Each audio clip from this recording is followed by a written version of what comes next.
Wrapper class. জাভাতে যে আমরা জানি যে জাভাতে যে 8 ধরনের প্রিমিটিভ ডেটা টাইপ আছে। তো প্রিমিটিভ ডেটা টাইপগুলোকে অবজেক্ট হিসেবে ব্যবহার করা যায় না। তো সেই কারণে এই প্রতিটা প্রিমিটিভ ডেটা টাইপের এগেনস্টে তার কোরেসপন্ডিং একটা ক্লাস আছে। যেমন ইন্ট, এই ইন্টের একটা কোরেসপন্ডিং ক্লাস আছে ইন্টিজার। মানে আমরা তো নর্মালি ইন্টকে একটা অবজেক্ট হিসেবে ব্যবহার করতে পারছি না, সেজন্য এই ইন্টকে তার একটা অবজেক্ট হিসেবে র্যাপ করার জন্য বা ইউজ করার জন্য আমরা তার প্রতিটা যতগুলো 8 ধরনের যে প্রিমিটিভ ডেটা টাইপ আছে তার কোরেসপন্ডিং একটা করে ক্লাস আছে, সেই ক্লাসগুলোকে আমরা বলছি র্যাপার ক্লাস। ঠিক আছে? তো যেমন বুলিয়ান, প্রিমিটিভ ডেটা টাইপ যদি বুলিয়ান হয় এর কোরেসপন্ডিং র্যাপার ক্লাসটা হচ্ছে বুলিয়ান। বাইটের জন্য ক্লাসটার নাম হচ্ছে এই যে বাইট। 4-এর জন্য আছে হচ্ছে ক্যারেক্টার, শর্টের জন্য শর্ট, ইন্টের জন্য ইন্টিজার, লং এর জন্য লং, ফ্লোট এবং ডাবল। তো এই যে প্রিমিটিভ ডেটা টাইপ এবং এই যে র্যাপার ক্লাস, এই দুইটা ক্লাসের ভিতরে আবার যখন আমরা প্রিমিটিভ ব্যবহার করি তখন প্রিমিটিভ থেকে র্যাপারে কনভার্ট করা এবং র্যাপার থেকে প্রিমিটিভে কনভার্ট করা, এটার একটা কাস্টিং আছে। ঠিক আছে? তো যখন আমরা একটা প্রিমিটিভ ডেটা টাইপের ভ্যালুকে ডিক্লেয়ার করব, এই প্রিমিটিভ ডেটা টাইপকে তার কোরেসপন্ডিং র্যাপার ক্লাসে যদি আমরা কাস্ট করতে চাই তাহলে বা কনভার্ট করতে চাই, এই ব্যাপারটাকে অ্যাকচুয়ালি বলা হয় বক্সিং করা। তো যখন আমরা মনে রাখতে হবে যে পুরো জিনিসটাকে অ্যাকচুয়ালি বলা হয় অটো বক্সিং। কেন বলা হয় আমরা পরে আসছি। প্রথমত আমরা দেখি যে একটা প্রিমিটিভ ডেটা টাইপ, যেমন একটা ইন্ট pint = 420। এখন আমি এখানে বললাম ইন্টিজার wint, pint হচ্ছে প্রিমিটিভ ইন্টিজার, wint হচ্ছে র্যাপার ইন্টিজার = নিউ ইন্টিজার। তার ভিতরে আমি সরাসরি pint কে দিয়ে দিতে পারি। তাহলে এখানে দেখেন, এখানে যখন আমি একটা ইন্টিজার টাইপের একটা অবজেক্ট ডিক্লেয়ার করছি তখন কিন্তু আমি সরাসরি জাস্ট মানটাকে দিয়ে দিচ্ছি, এখানে কিন্তু আর কোনো ধরনের কোনো কাস্টিং প্রয়োজন হচ্ছে না। দ্যাট মিনস এটা অটো কাস্টিং হয়ে যাচ্ছে। দ্যাট মিনস এই ক্ষেত্রে যেহেতু এটাকে বক্সিং বলা হয়, সুতরাং এটাকে বলা হচ্ছে অটো বক্সিং। ঠিক আছে? এবং যখন একটা প্রিমিটিভ টাইপকে, দ্যাট মিনস ডাব্লিউ ইন্টিজার, এটাকে যখন আবার আমরা প্রিমিটিভ টাইপের মধ্যে ফেরত নিয়ে আসতে চাই তখনও আমরা সরাসরি একটা ইন্ট টাইপের মধ্যে এই ইন্টিজার ভ্যালুকে সরাসরি দিয়ে দিতে পারি। দ্যাট মিনস এখানেও কোনো প্রকার কাস্টিংয়ের প্রয়োজন হচ্ছে না। এবং যখন আমরা র্যাপার ক্লাসের অবজেক্টকে প্রিমিটিভের ভিতরে নিয়ে আসছি, দ্যাট মিনস বিপরীতটা করছি, তখন এটাকে বলা হয় আনবক্সিং করা, উল্টো করা। অর্থাৎ যখন আমরা প্রিমিটিভকে র্যাপার ক্লাসের মধ্যে রাখছি এটাকে বলা হচ্ছে বক্সিং, আর যখন আমরা র্যাপার ক্লাসের অবজেক্টকে প্রিমিটিভের ভিতরে রাখছি তখন এটাকে বলা হচ্ছে আনবক্সিং। তো বক্সিং এবং আনবক্সিং এই দুটো মিলে, এবং এটা করতে যেহেতু আমাদেরকে অতিরিক্ত কোনো কাস্টিং করতে হচ্ছে না, অটোমেটিক্যালি যেহেতু কাজটা হচ্ছে, সেজন্য বক্সিং এবং আনবক্সিংকে একত্রে বলা হয় অটো বক্সিং। ঠিক আছে? বোঝা গেল তাহলে বক্সিং এবং আনবক্সিং ব্যাপারটা কি। এখন আমরা দেখব যে র্যাপার ক্লাসের কিছু গুরুত্বপূর্ণ মেথড আছে। যেমন বিশেষ করে আমরা এখানে ইন্টিজার ক্লাসের কিছু মেথড দেখব। যেমন ইন্টিজার ক্লাসের মেথড আছে পার্সিন্ট, তারপরে টু স্ট্রিং, এগুলোর কিছু কিছু ব্যবহার আমরা এর আগে দেখছি, যে পার্সিন্ট, টু স্ট্রিং, তারপরে বাইট ভ্যালু, ডাবল ভ্যালু, আমরা ইন্ট ভ্যালু, লং ভ্যালু। ঠিক আছে? এরকম বেশ কিছু মেথড আছে। কারণ হচ্ছে যেহেতু র্যাপার ক্লাস হচ্ছে অবজেক্ট, সেই কারণে এর অবজেক্টের মেথড আছে। তো এই মেথডগুলো আমরা ইন্টিজারের আলোকে দেখছি। এরকম প্রত্যেকটা র্যাপার ক্লাসেরই করেসপন্ডিং কিছু মেথড আছে। যেমন এখানে আছে কম্পেয়ার টু, তারপরে কম্পেয়ার একটা মেথড। এই মেথডটা দুইটা অবজেক্টকে কম্পেয়ার করে, দুইটা ইন্ট, এর ভিতরে আমরা দুইটা ইন্ট বা ইন্টিজার ভ্যালু দিয়ে দিতে পারি। এটা যদি দুইটার মান বা ভ্যালু যদি সেম হয় তাহলে এ রিটার্ন করে হচ্ছে 0, ঠিক আছে। আর যদি এটা সেম না হয় বা লেস, তখন এটা লেস দেন, অর্থাৎ নাম্বার ওয়ান যদি নাম্বার 2 এর চেয়ে লেস দেন হয় তখন এটা রিটার্ন করে হচ্ছে নেগেটিভ ভ্যালু, ঠিক আছে। আর যখন এটা positive value, if num1 is greater than num2, অর্থাৎ নাম্বার 1 যদি নাম্বার 2 এর চেয়ে বড় হয় তখন এটা আবার পজিটিভ ভ্যালু রিটার্ন করে। আর ইকুয়ালস একটা মেথড আছে, এই মেথডটা কি করে, যখন কল করা হয় equivalent to int object returns true, এটা ট্রু রিটার্ন করে if the invoking integer object is equivalent to int object, that means এই যে এই অবজেক্ট, অর্থাৎ এখানে আমরা এখানে যখন ইকুয়ালস করব তখন তার আগে আর একটা অবজেক্ট ডট ইকুয়ালস বলবো, অর্থাৎ অবজেক্ট 1 ডট ইকুয়ালস অবজেক্ট 2, ঠিক আছে, এভাবে আমরা বলবো।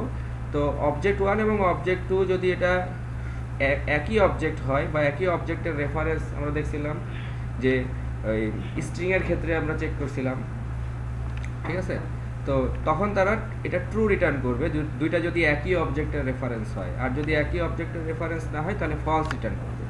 আমরা এই ব্যাপারগুলো একটু এখন এক্সাম্পলের মাধ্যমে একটু দেখার চেষ্টা করব। যে এখানে আমরা একটা 3টা ইন্টিজার টাইপের অর্থাৎ র্যাপার ক্লাসের অবজেক্ট ডিক্লেয়ার করলাম।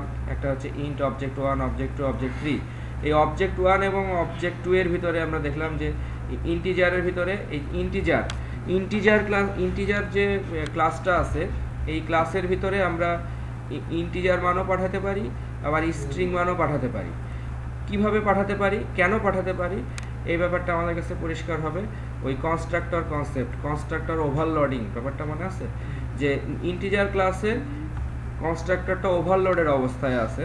দ্যাট মিনস একটা ইন্টিজার ইন্ট ভ্যালু, এই যে ইন্টিজার ক্লাসের ভিতরে ইন্টিজার হচ্ছে কনস্ট্রাক্টর, এ ইন্ট ভ্যালুকে রিসিভ করে।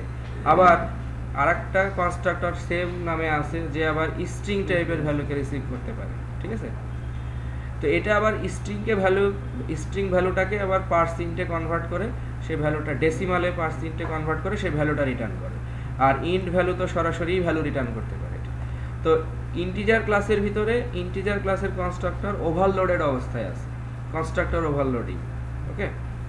সেই কারণে আমরা একই সাথে এখানে নাম্বারও পাঠাইতে পারি আবার স্ট্রিংও পাঠাইতে পারি। তো অবজেক্ট 1 এবং অবজেক্ট 2 এটা নাম্বার 25 আর এটা হচ্ছে স্ট্রিং 25। তো যখন আমরা এখানে এটাকে কম্পেয়ার টু নামক মেথড দ্বারা আমরা বলবো যে integer 1 dot compare to object 2, তখন এই দুইটা অবজেক্টের ভ্যালু সেম কিনা সে চেক করে দেখবে। যদি ভ্যালু সেম হয় তাহলে এই মেথডটা রিটার্ন করবে কি, ট্রু রিটার্ন করবে। তো আমরা এটা প্রথমে রান করে দেখি ফাইলটা।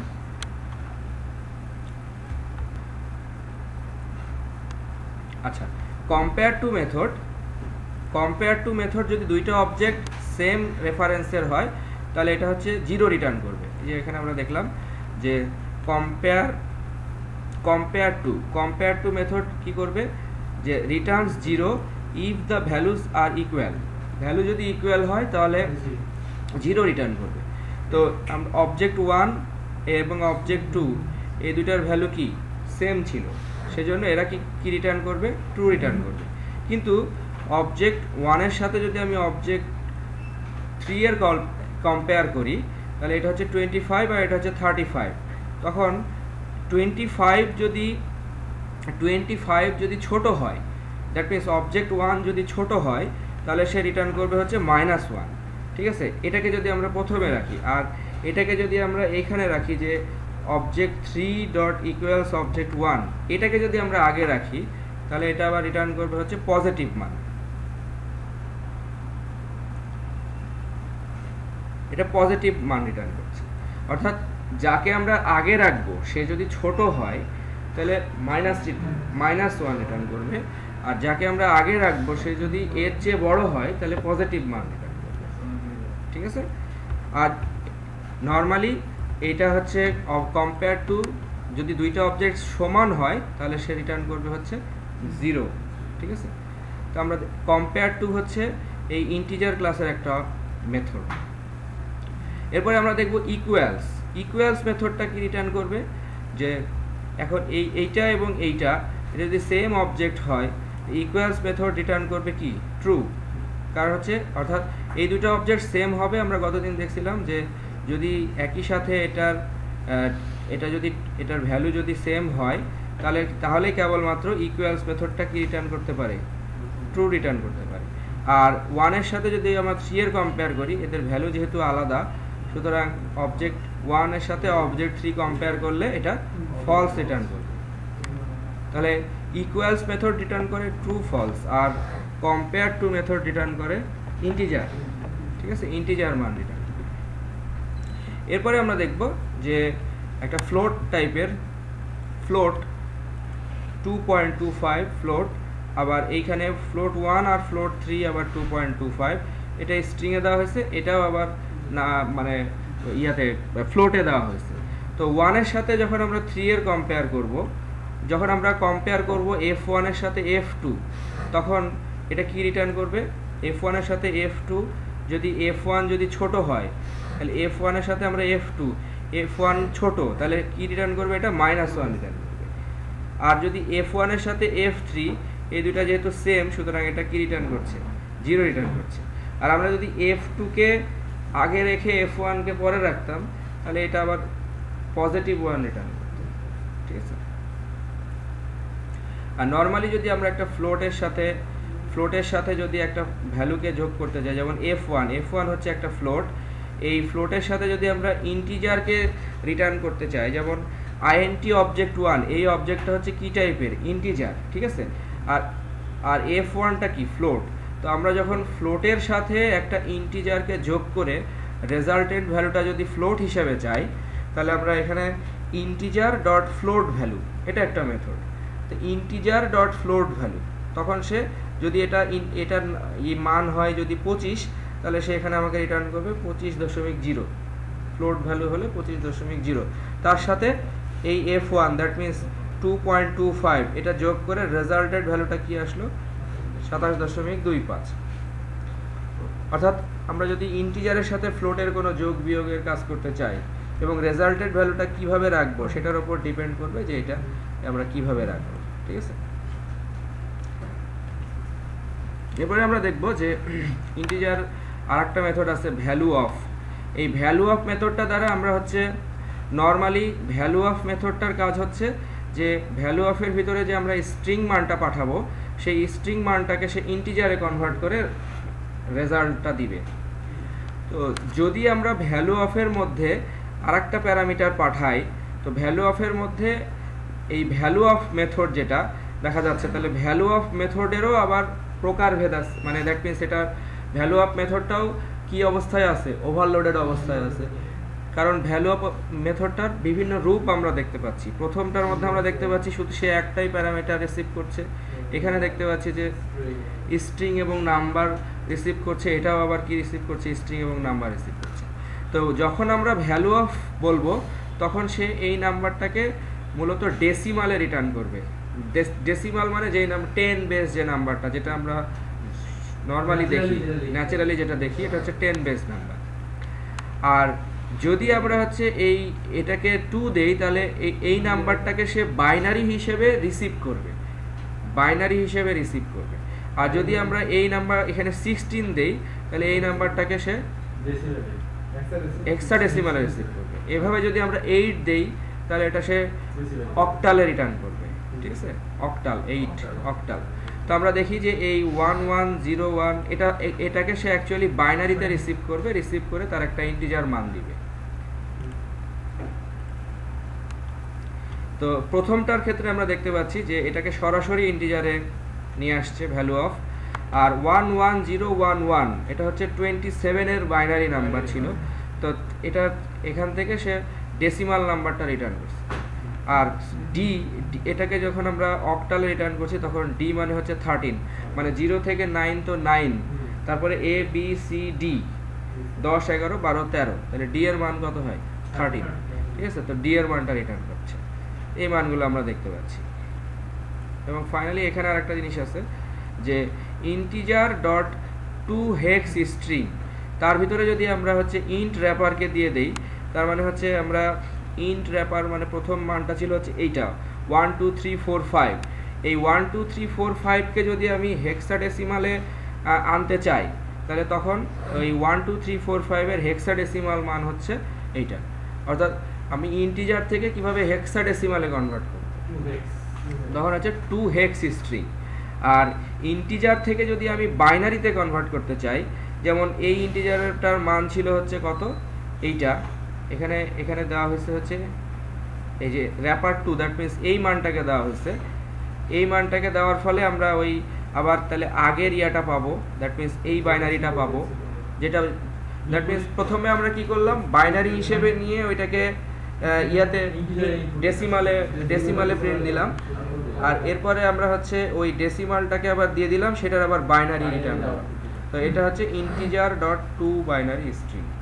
তো আমরা এরকম অ্যাকচুয়ালি এই র্যাপার ক্লাসের মেথডগুলোকে, র্যাপার ক্লাসের কিছু দেখলাম যে র্যাপার ক্লাস কি, র্যাপার ক্লাসের ভিতরে বক্সিং, অটো বক্সিং কীভাবে করতে হয়, এবং র্যাপার ক্লাসের ভিতরে কিছু মেথড দেখলাম, যেমন এখানে দেখলাম কম্পেয়ার টু, এখানে দেখলাম ইকুয়ালস, তারপরে কম্পেয়ার, তারপরে আমরা দেখলাম হচ্ছে এখানে ভ্যালু অফ, তারপরে হচ্ছে to hex string, to binary string, এরকম কিছু জিনিস দেখলাম।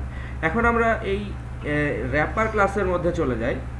আমাদের এক র্যাপার ক্লাসের কিছু বেসিক বৈশিষ্ট্য মনে রাখতে হবে, সেটা হচ্ছে যে